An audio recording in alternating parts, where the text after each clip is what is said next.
Hello, everyone. I'm Chitra Ragavan, and this is When It Mattered.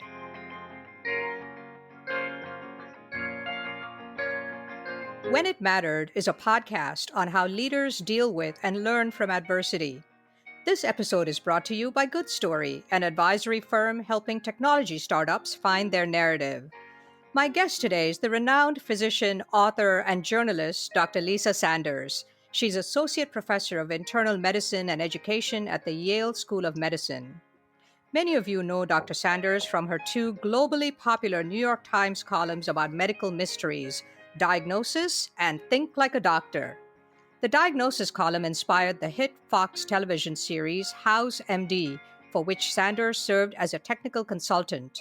And now, a new Netflix New York Times series, also called Diagnosis, showcases Sanders using global crowdsourcing to help diagnose and solve 8 medical mysteries. Informally getting a second opinion is standard practice for doctors, but you're sort of limited by who those doctors are. Who you have access to. And I thought crowdsourcing would allow us to have really the widest possible reach.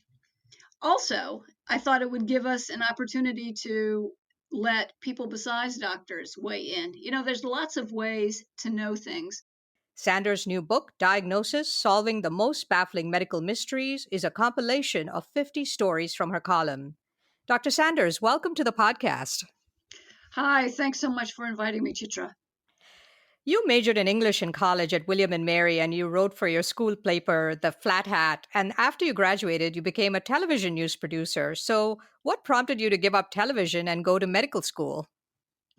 Well, I loved television and I loved the news business. But one day, and it happened over time, nobody really turns on a dime, no matter how they tell the story. But so one day I was out with the correspondent that I usually worked with, Bob Arnott, or at least I worked with him for years. And we were doing a story about whitewater rafting. And suddenly he disappeared from the television monitor where I was looking at what we were filming. And we looked around and found him on the banks of this river, pulling this elderly woman out of the water. He pulled her out and laid her down. And then he did something that I had really never seen except in TV dramas. He started doing CPR, chest compressions, breathing, mouth to mouth resuscitation. And after less than a minute, she turned her head to the side. She coughed, turned her head to the side. A ton of water came out of her mouth. And she woke up. She sat up. She was fine. And to me, that was just amazing. I had never wanted to be a doctor. It was not something that was on my mind. I don't come from a medical family. And so it had never occurred to me that maybe I would ever want to be a doctor. But when I saw Bob bring this woman back from death, really death, I thought, wow, I'm never going to do that.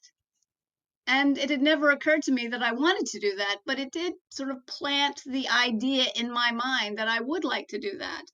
And so a couple of years later, I thought, well, maybe I will go to medical school. And I did. So now you're in medical school and you're learning the art and science of diagnosis. How did you start to evolve your views on this technique of diagnosis, and what were your initial takeaways about it? Well, because I had worked with Bob, who was a doctor, I worked with him for 4 or 5 years. I felt like I sort of got medicine. I had covered it for years, and so I didn't feel like I knew what doctors knew, but I sort of understood how medicine worked. And the first 2 years of medical school are you sit in a classroom, you listen to lectures, they tell you all the stuff you really need to know, or you cut open bodies in anatomy, but it has nothing to do with patient care. And then in your third year, you actually spend time with doctors doing what doctors do. And on my internal medicine rotation, I went to this meeting that everyone goes to, everyone in training and everybody who's in an academic medical center. goes to called, in my institution, it's called resident report. In other institutions, it's sometimes called morning report.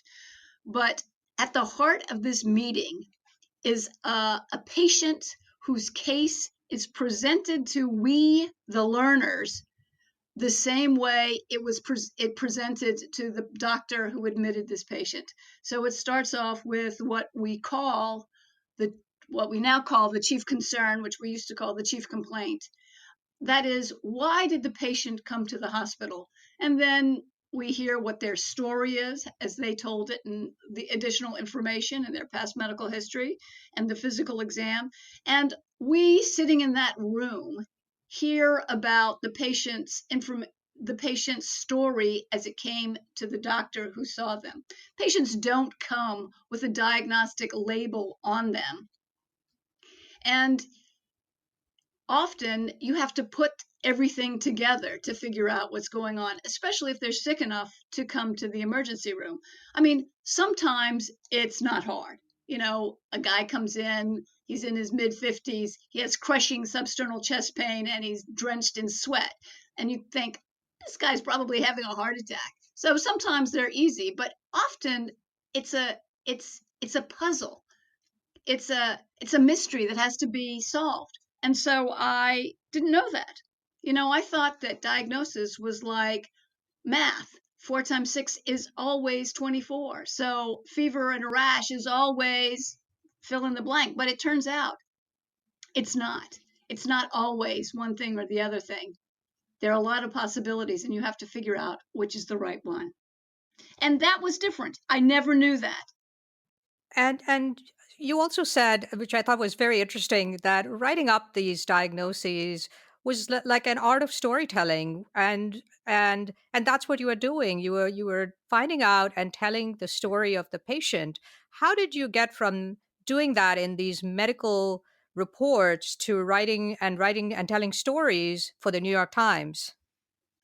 Well, of course, like so many things in life, at least in my life, luck had a huge role in this.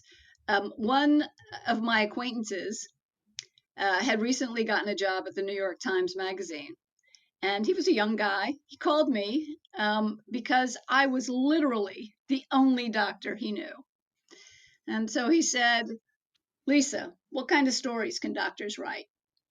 And I'm like, oh, well, we write this one story almost every day. And it's a great story. It's a mystery story. It's a detective story. It's a history and physical. That's what it's called in the medical jargon. But really, it's the diagnostic dilemma that's being presented to us for us to solve and figure out, so that we can figure out what the patient has, so that we can know how to treat them and what should happen next. And so my friend, Paul Tuff, a wonderful editor and now a wonderful writer, was like mildly interested. It was a sales job on my part. I sent him copies of the New England Journal and Mayo Clinic proceedings, because these kinds of stories, they're what doctors tell each other. They're the stories we converse in. They're the way we think, really. A good friend of mine, Catherine Hunter, wrote a fantastic book called Doctors' Stories. And she made the argument, this was like, 25 years ago. She made the argument that the way doctors communicate and even understand medicine is through stories. And so that's what I tried to sell to Paul, is that this is the story of medicine, really, or the story at least of diagnosis. And so I was finally able to persuade him that that was the right way to tell the story. And I wish I could say he immediately said, "You're a brilliant. Drop what you're doing and start writing this column right away." But he didn't. He said, "Thank you very much." And then he called what I consider a real Dr. Writer. And a few months later, I heard from him again. And he said, it's not really working out with this real Dr. Writer. So would you like to give it a shot before we just give up on it? I'm like, yeah. With my husband sitting next to me, encouraging me, "You can do it, Lisa, you can do it." So I said yes. And he said, "Great. Can you turn something in on Monday?" It was Thursday. obviously this was a trauma for me. What was your first column? Do you remember? Oh, I'll never forget it. It was a patient that I had seen when I first started. All of them were patients that I had seen. It was a patient that I had seen who had Munchausen's. She presented with, she was a young woman who had a seizure disorder that had been diagnosed, and she took anti-seizure medicines, but she presented with tonic-clonic seizures, even though her anti-seizure medicine was at a normal level. So she was brought in after having a witness seizure in a restaurant, and we were trying to figure out why she would be having these seizures when her anti-seizure medicine, which had been fine for her for years, according to her, wasn't working. So it turned out, so we changed her anti-seizure medicine, and we were going to discharge her. Although I have to say, the the neurologist, when the first after his first encounter with her, after he first went in to see her, he came out and he said, these are pseudo seizures. She has a seizure disorder, but she's not having real seizures now. These are fakes. I'm like, oh, that's impossible. This woman, she's so distressed. But the day before we were going to discharge her, I went in to tell her that we were going to send her out with this new medicine. And she was like, fine. And then overnight, she became extremely ill. She developed a high fever. Her blood pressure dropped, suggesting that she had an infection in her bloodstream. We sent blood to the lab to be evaluated, and we transferred her to the intensive care unit. And the lab called me right away, which is very unusual, called me right away and said, she has multiple gram-negative organisms in her blood. There is really only one thing that causes that, and that's if you get stool in your blood. And there's really only a couple of ways you can get stool in your blood. Either you have something ruptures in your intestines, but she had no abdominal pain, nothing. Or you contaminate your own IV site, which is what she had done. She, of course, denied it. But so that was my first column. I'll never forget her as a patient or writing her column. And that must have been scary in a way, right? If a patient's lying to you, and which is what Munchausen's is, right? They're faking illness. How do you trust yourself to come up with the right diagnosis? Well, the problem is, I mean, so we treated her. Fortunately, somebody like she responded very quickly to antibiotics and she got well right away. And we asked the psychiatrist to come and see her. But of course, and this is the nature of that particular disease, she denied ever doing anything of the sort. And we did some digging into her background. There were lots of other things about her that didn't quite make sense. For instance, she told us what her name was and where she had been hospitalized before. And when we contacted that hospital, they didn't have a patient of that name. So she said, oh, that's right, I changed my name because my boyfriend was stalking me. And so we used her new name or her other name. And they didn't have that patient either. Her blood vessel, like when we tried to put in an IV, all of her peripheral veins were completely blown, as if she'd had many, many IVs. So there were a lot of things that suggested that she was not your usual patient. This was unbelievable. And she left.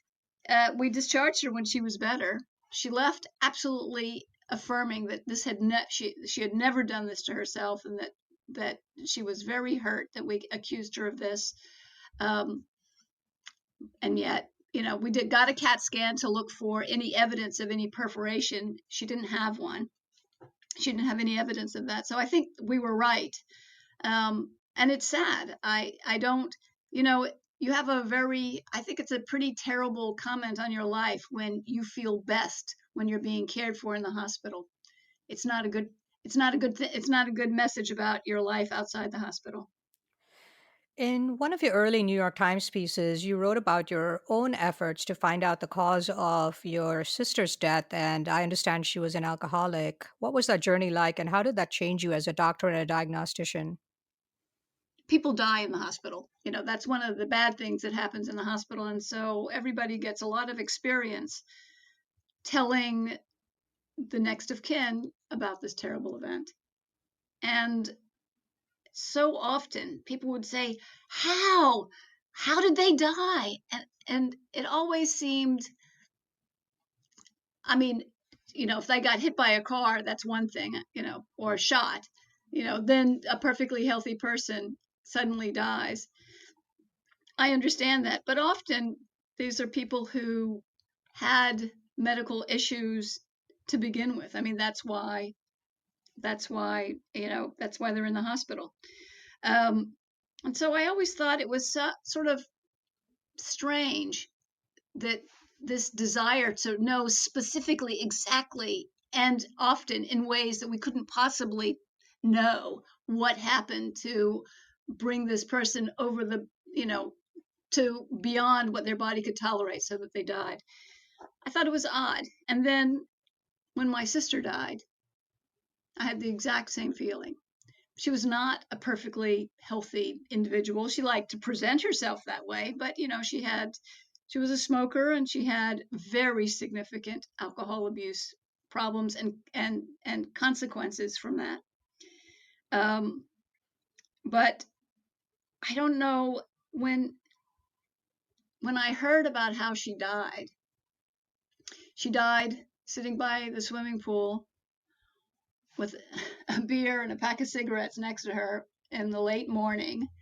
But what was really strange is that her cell phone was right there next to her. And I thought, my God, what could kill you so fast that you don't even have a chance to pick up your phone and call for help? So I was obsessed with that, just like all these other patients or patients' families had been. And it taught me a lot about how the needs of the people who care are not necessarily reasonable. Certainly knowing doesn't change the outcome. And yet, turns out that knowing is really important. And so it changed me a lot, just in my attitude toward what patients wanted to know. We use ourselves as a measure all the time, and that's great as long as we have something that we can compare to. But doctors, we're legendary for using our own baselines, our own behavior as the quote unquote normal baseline. So how do you know when a patient drinks too much? When they drink more than their doctor. That's a joke, right? But it's actually kind of true. We often use ourselves as what is normal. And so if somebody reacts in a way that you wouldn't predict yourself to react, you think that's abnormal. So I learned that their reaction was not abnormal, but extremely normal. And it was humbling to be reminded or shown that using myself as the measure isn't going to be 100% accurate or even close. How did your column turn into a Netflix series? A producer in New York named Scott Rudin turned out to be a fan of my column. I've written it since 2002, so I've written it for a long time. And so he contacted the New York Times and said, let's make this into a TV show. He was not the first person to contact me about turning my column into a TV show, but the others who wanted to do it in a way that was boring, had already been done. The usual way people suggested taking my column and moving it to television would be to take my actual columns and do reenactments with the patients voiceovering them. Well, first of all, somebody had already done that without my help, just completely independently, because once you publish something, it's out there for the world to use. A show called Mystery Diagnosis, and it was just fine. I didn't have anything to do with it except that I found these stories, and it was perfectly fine television, but not the kind of television that I thought was particularly interesting. And so all the other people who had contacted me wanted to do that. That was not interesting, not to me, and fortunately, not to any broadcasters. Scott was interested in doing something different, and so doing something different gave us permission to do something really different. And so we came up with the idea of crowdsourcing as not the way to make a diagnosis, but just because it's on a list doesn't mean a list of possibilities doesn't mean that it's the right answer. But it's the beginning of looking for a diagnosis. And of course, we have to note here that Scott Rudin is the Scott Rudin, who's this extraordinarily successful producer. He's won 15 Tony Awards on Broadway and an Emmy and a Grammy and an Oscar to boot, kind of a rarity in the industry. So you were in pretty good hands. And I binge watched the series last week. And initially, I was a little bit skeptical, I guess, on how this whole crowdsourcing experience would be both for the patients and for the doctors who were treating them. But about a couple of episodes in, I started to see the incredible power behind what you were trying to do, which in your own words was trying to expand the size of the room in which these diagnoses take place. And talk a little bit about that, because most people think of doctors making individual diagnoses, but actually often you say it's a collective process, and that's where sometimes the best diagnoses occur. Right. Well, any doctor, any honest doctor will tell you that when they come up against something that they haven't seen before, or they're not certain about, they will always turn to what I call, and what many people call, the smartest doctor in the room. So we all have in our heads the list of people who we know to be outstanding diagnosticians. And if you have any brains at all, you will try to become friends with them so that you can pick up the phone when you see something you don't understand and say, "Hey, Andre, do you have a few minutes to talk to me about this interesting case?" Um, and even when you don't do that, even when you see something that's more ordinary, but you're just not sure, you always turn to the other doctors around you and go, "What do you do when you see something like this?" So informally getting a second opinion is standard practice for doctors, but you're sort of limited by who those doctors are. Who you have access to. And I thought crowdsourcing would allow us to have really the widest possible reach. Also, I thought it would give us an opportunity to let people besides doctors weigh in. There's lots of ways to know things. Some of the earliest research in diagnosis showed that the person most likely to make a difficult diagnosis is the person who's seen it before. Well, it's not only doctors who have seen it, whatever it is, before. The patients themselves, their family, other caregivers. There are lots of kinds of people who have seen this before. Plus, I think nowadays patients are pretty good, some of them anyway, at Googling their own symptoms. And so I was interested in hearing from as wide an audience as possible. One of the columns that I wrote for 5 or 6 years called Think Like a Doctor did something like this. I used solved cases, and I would present them as if they were a mystery, right up to the point before the doctor made the diagnosis. And I would stop and say, "What do you think is going on?" And so these were long columns.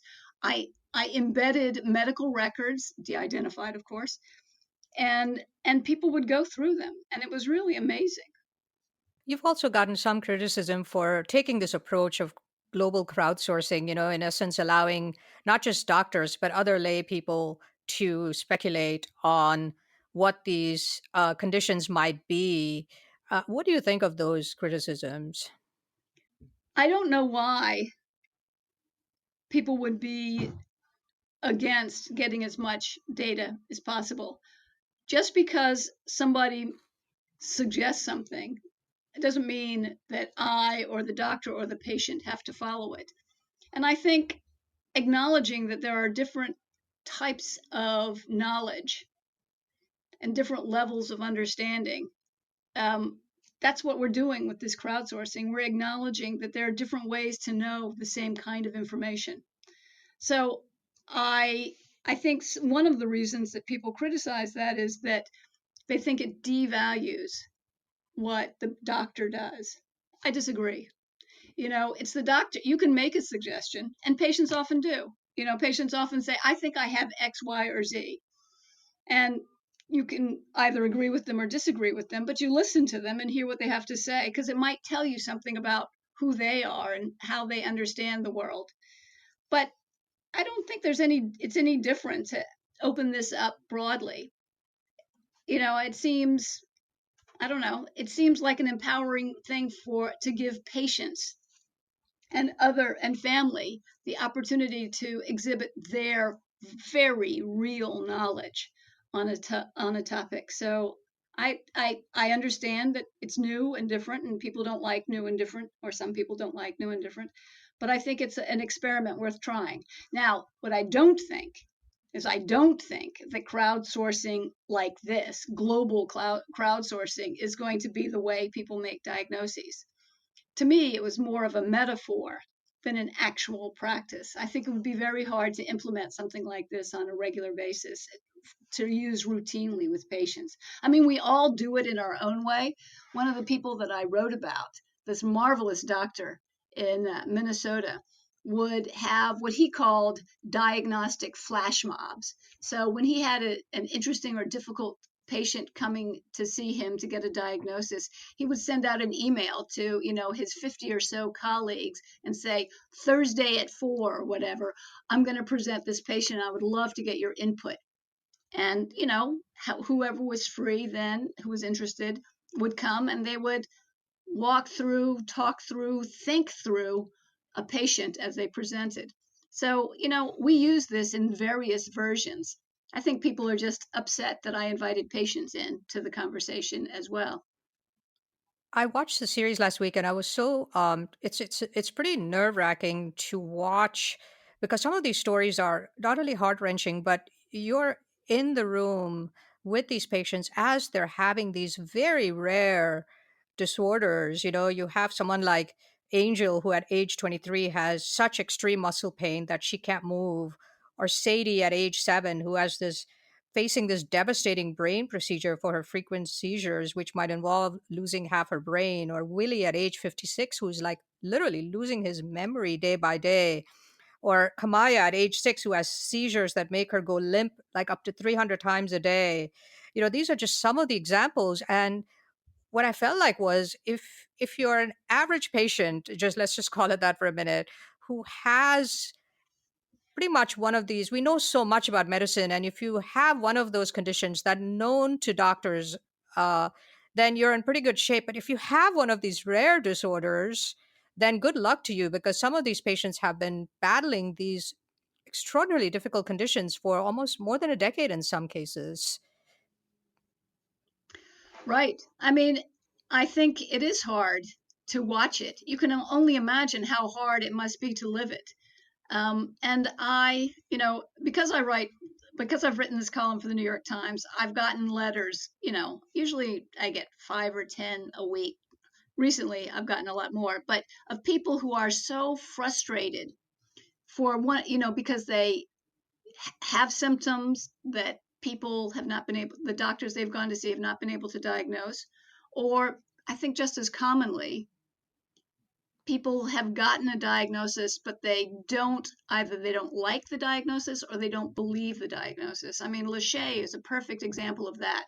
Um, she was a young woman who developed this problem, which she describes as vomiting, but if you see it, you can see that it's not really vomiting, it's regurgitation. So she developed this after having an infectious diarrheal infection when she was traveling. So she had this diarrheal disease. It lasted, 3 or 4 days. And then after that, she developed this very strange symptom of regurgitating everything she ate or drank. It's quite unusual. Here's what you need to know is actually having a diarrheal illness or any kind of viral GI illness can change the way your body's GI system works. That happens up to 25% of the time. So they don't all get what she had, this regurgitation, but they all had something. But because of the way it was presented to her, dismissively, as if she were in charge of it, as if she was doing it to herself, she refused to accept the diagnosis, and so did her family.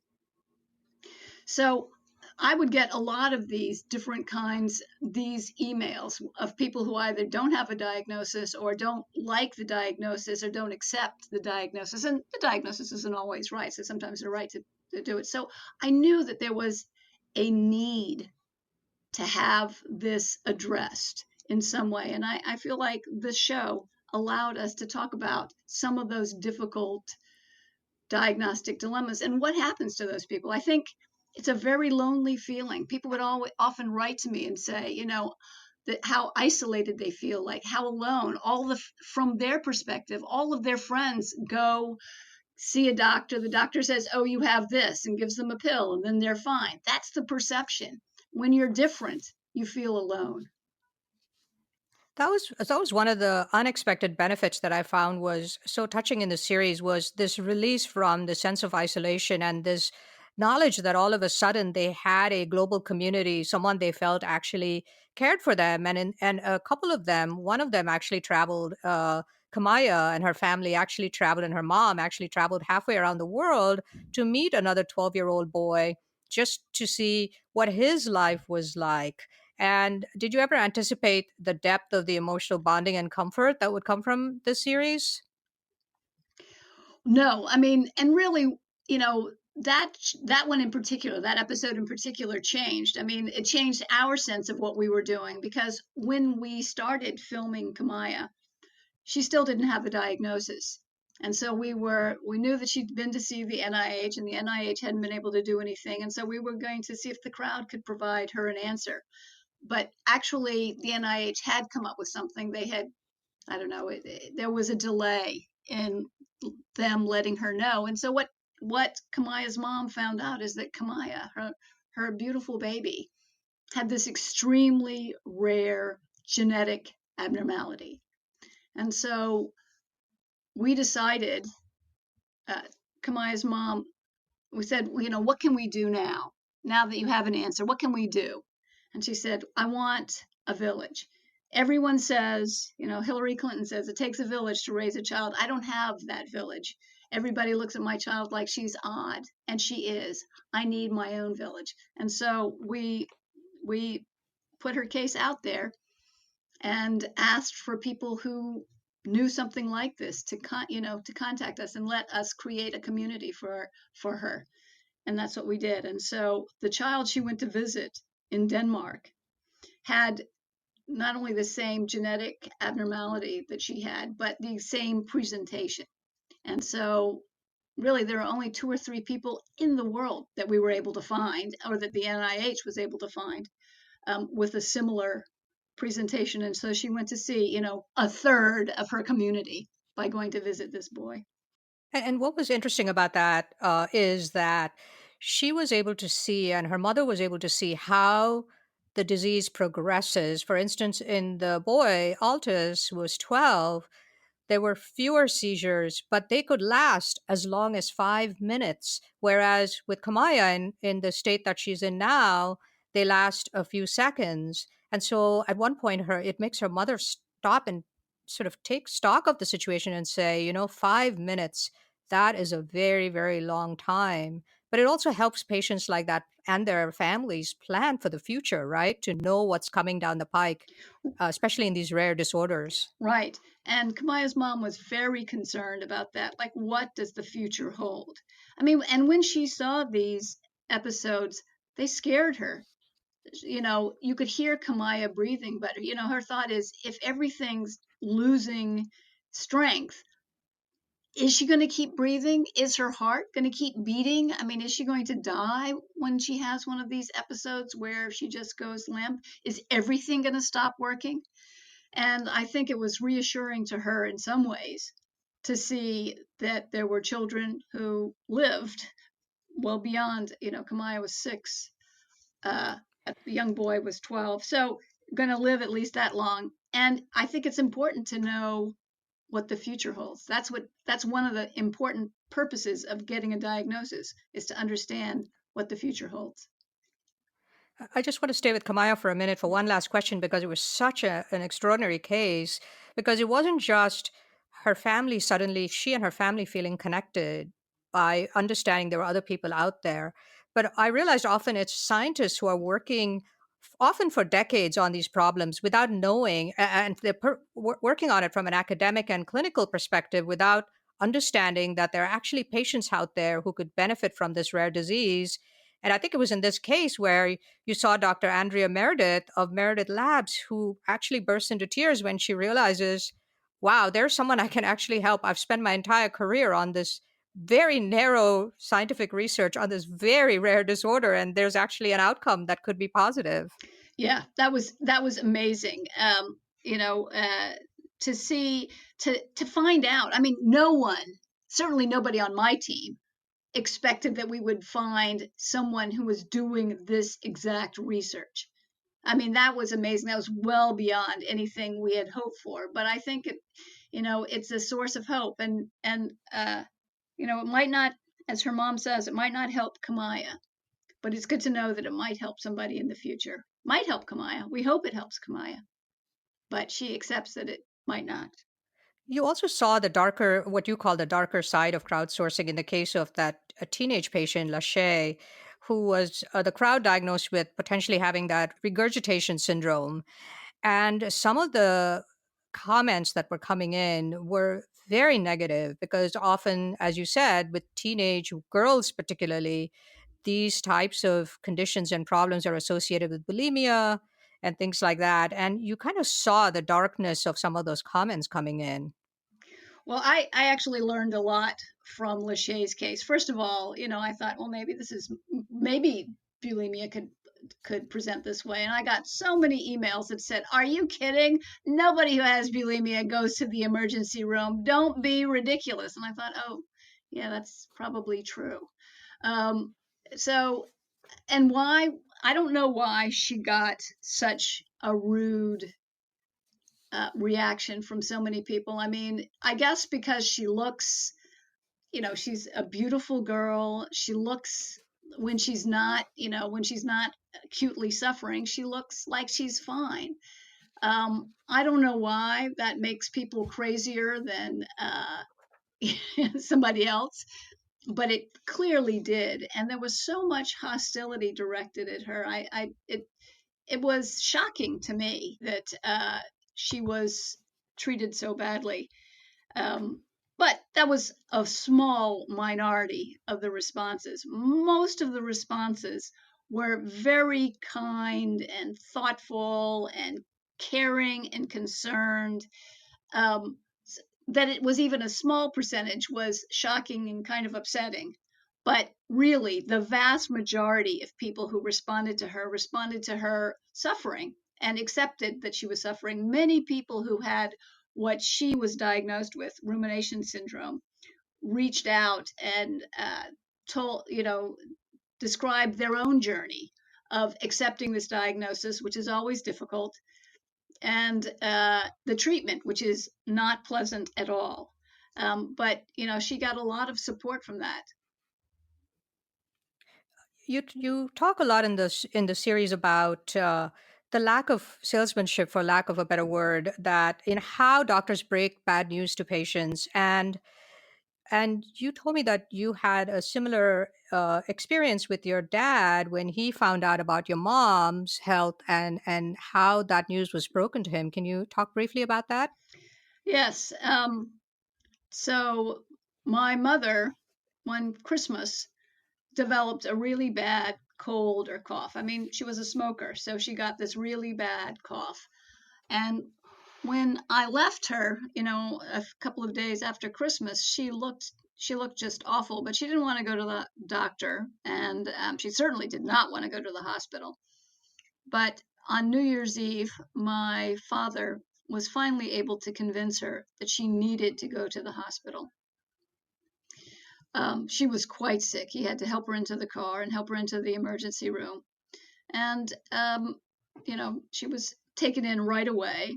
And they said, we're going to get her hooked up to IVs and get her in a gown, and then we'll come and get you when she's ready. And my father was waiting in the waiting room. And after a surprisingly long period of time, the doctor came out and said, "I'm sorry, she's gone." And my father looked at him and said, "Oh, don't be ridiculous. Where could she go? I have the car keys."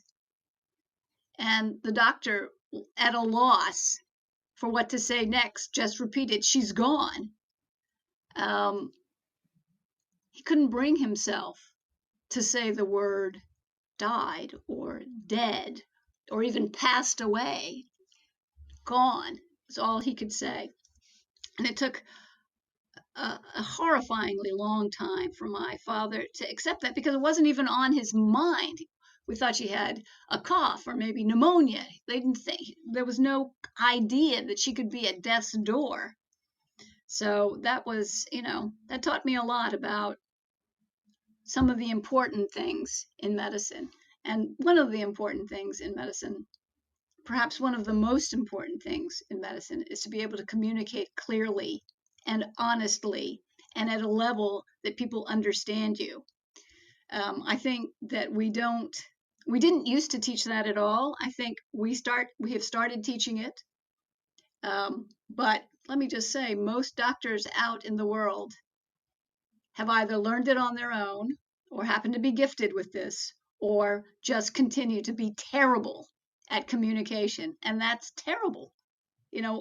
What's the good of knowing something about how somebody's body works if you can't tell them what it is and how they can fix it? Well, Dr. Sanders, it's been so amazing to have this conversation after all these years of reading your columns. Thank you so much for joining me. Well, thank you so much for inviting me. This has really been such a pleasure. Thank you. Dr. Lisa Sanders is Associate Professor of Internal Medicine and Education at the Yale School of Medicine. She writes the Diagnosis column and Think Like a Doctor Well blog column in the New York Times. And if you haven't already checked out her Netflix New York Times series, Diagnosis, I highly recommend it. It's an incredibly thought provoking look at the benefits and perils of crowdsourcing when making diagnoses. Thank you for listening to When It Mattered. Don't forget to subscribe on Apple Podcasts or your preferred podcast platform. And if you like the show, please rate it 5 stars, leave a review, and do recommend it to your friends, family, and colleagues. When It Mattered is a weekly leadership podcast produced by Good Story, an advisory firm helping technology startups find their narrative. For questions, comments, and transcripts, please visit our website at goodstory.io or send us an email at podcast@goodstory.io. Our producer is Jeremy Kaur, founder and CEO of Executive Podcasting Solutions. Our theme song is composed by Jack Yeagerline. Join us next week for another edition of When It Mattered. I'll see you then.